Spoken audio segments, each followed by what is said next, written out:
G'day Reefers, I'm Cam the Fish Guy. Thanks for watching Gallery Aquatica TV. Today we have the first day of a very exciting build. We're going to be setting up a Red Sea Reefer 525 and it's going to be decked out almost entirely with frags. So today is the day we're setting up the tank, so let's go see how we put together our Red Sea Reefer.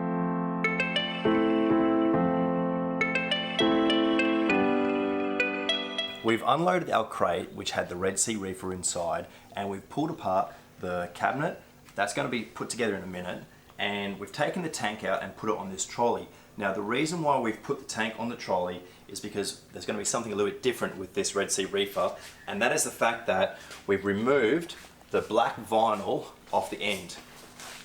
Now the way we did this was with a straight edge, running a razor down here, and then pulled off the vinyl. And so this will allow for a very clean look for the tank. We've kept this section on so that it's still hiding the light that would come through in the overflow. Now this is our tank where we're going to have a little bit of a challenge getting it into the room. We'll have a look at the walkthrough and the access that we've got in a second. But first of all, let's just have a look at the cabinet and we'll start putting that together.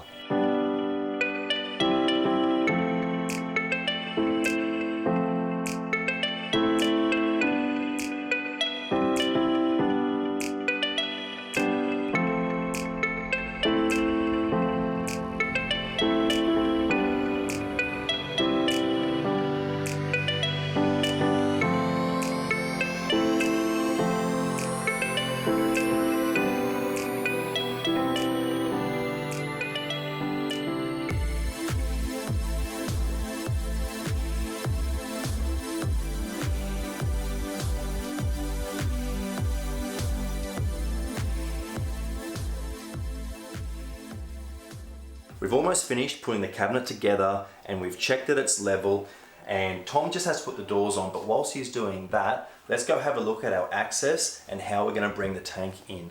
So let's have a look at the path that we have to take this tank through.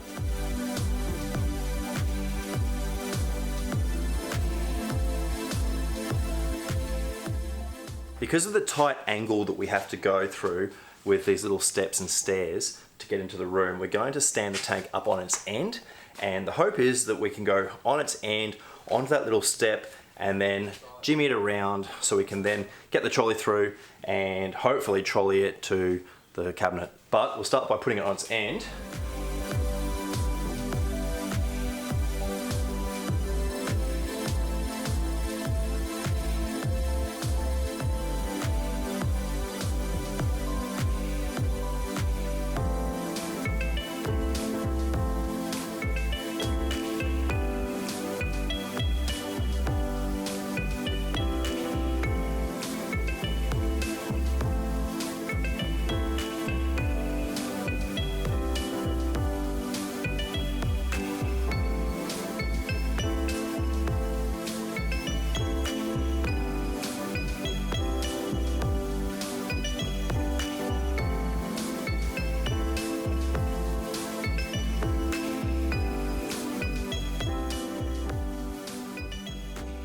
The difficult thing with this tank is we have to ensure that we're very careful with these bulkheads that protrude out the bottom of the tank. So we're just working out the best way that we can get the tank up here without sliding these along the surface of the cabinet.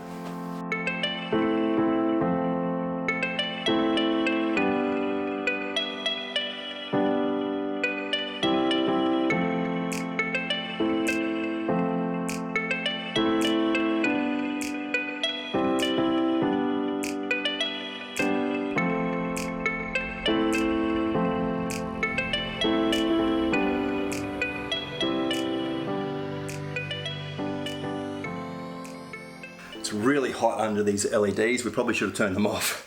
But anyway, we've got our tank in position, and what we're looking for is that the side and the back of the tank are flush with the cabinet. It's normal for the front to overhang probably the width of the glass, because when we put the cabinet doors on, they're going to be flush with the front panel. But this is the best angle to check that we've got it perfectly flush, and I find this easiest to do it with one person, and you can just sort of budge it slightly with the right angles of pressure. But I think this is perfect, and now we just have to move it under the lights and make sure we've got it in the perfect position relative to the wall.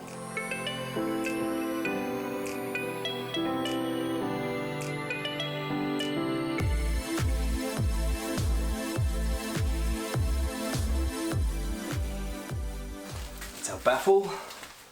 Get rid of this foam. Our overflow, so we're going to get our overflow box, and then we just have to do the plumbing.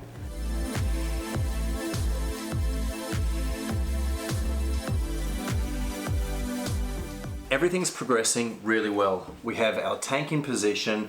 I'm just finishing off the plumbing now, and we're starting to put a lot of the componentry onto this tank. Now, it's a really exciting build because of the equipment that we're using. We've got this really cool Octo Regal skimmer which is underneath here, and it's got the cutout to the pump with this little sensor up the top here if the skimmer overflows. We've also got an Octo Varios 6 for our return pump, so I'm just about to hook that up. We've got reactors, we've got an Apex system, there's a Senai, we've got Gaia wave makers. Everything on this is really top-end equipment, so it's a really exciting build. We're so close to being able to fill this tank. We're just putting the finishing touches on. But let's have a look at the equipment again. We've got our Senai sensor up the top here. So this will mount at the surface so that we can be alerted if there's a drop in the water level. We've got our Gaia 230 twins, which have been positioned in place in the tank. We've put the sand in and we're right about to fill it with water, but let's look underneath. You can see our beautiful Octo skimmer. We've got a reactor which hasn't been plumbed in yet. We've also got a prime which is currently just lighting up the tank, but it is going to be used for a refugium in the future. We've finished up with all the plumbing, and the Varios 6 return pump is down in the bottom there. So it's time to fill the tank, the most exciting part. So I'll go get that ready, get started.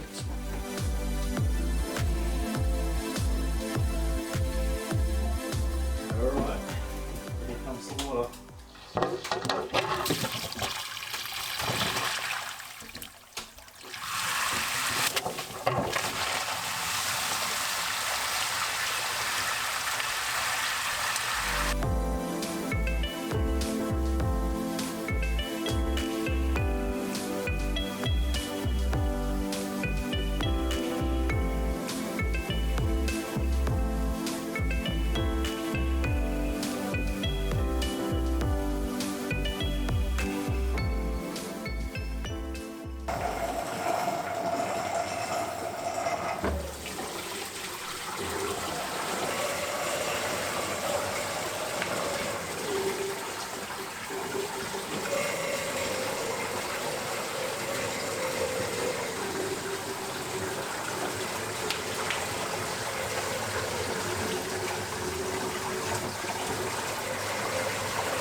So our rock is in, and that's really the last thing that we have to do for the installation of this tank.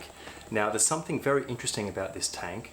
We're going to stock it only with cultivated corals and aquacultured fish. And so when we talk about this being a tank which is a really sustainable tank, it's certainly true. We're intending on putting nothing in this tank that has actually lived in the ocean. So of course at Gallery Aquatica we sell a whole heap of frags. Anya's particularly big at fragging her SBS and zoas and that sort of thing. So we use that to deck this tank out, but we're only going to be using, adding fish which have been bred in captivity. So that'll be the most interesting challenge about this tank. We do sell quite a few species at Gallery Aquatica that I think will be perfect to go in here. That's our video for today. Hopefully you've enjoyed this episode of Gallery Aquatica TV.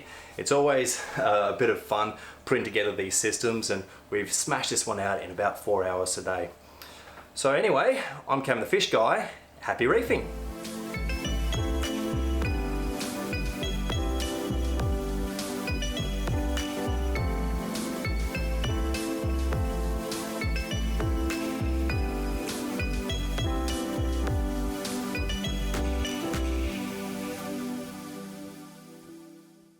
So that's our video for today. If you enjoyed it, hit the like button, hit the subscribe as well. We'll be putting out videos every week showing a new tank with new products. There's going to be lots in all the videos. I'm Cam the Fish Guy, and keep on reefing.